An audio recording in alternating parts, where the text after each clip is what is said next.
President Jacob Zuma has lauded the late Ghanaian President John Atta Mills for his commitment to build stronger relations between Pretoria and Accra. And the trial of the so-called Sunday rapist continues in the South Gauteng High Court in Johannesburg. I'm Richard Brooks. President Jacob Zuma has lauded the late Ghanaian President John Atta Mills for his commitment to build stronger relations between Pretoria and Accra. Zuma is among many world leaders who have sent their condolences following Mills' passing yesterday.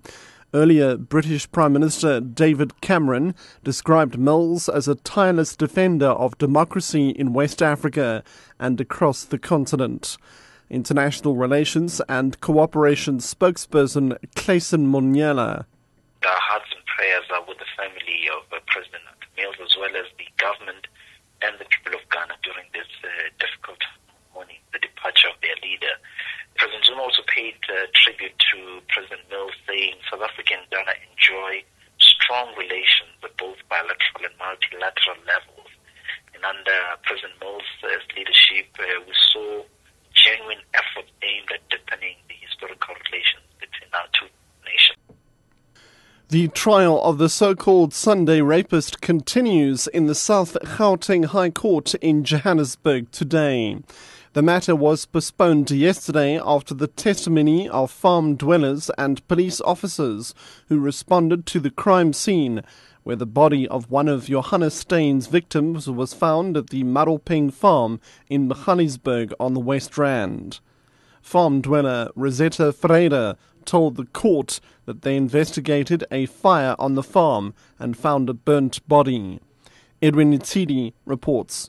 So far, 10 witnesses have taken the stand since the trial began. More witnesses are expected to be called by the state. Earlier, the investigating officer told the court that the accused kept items of his victims as trophies. Another witness who lived at the same property with Stein said he saw the accused with a young girl one day. He showed some emotions while testifying. Stein faces 37 counts, which include kidnapping, rape, and killing of 16-year-old Louis Duval. Duval's burnt body was found in the veld near Magaliesburg last year.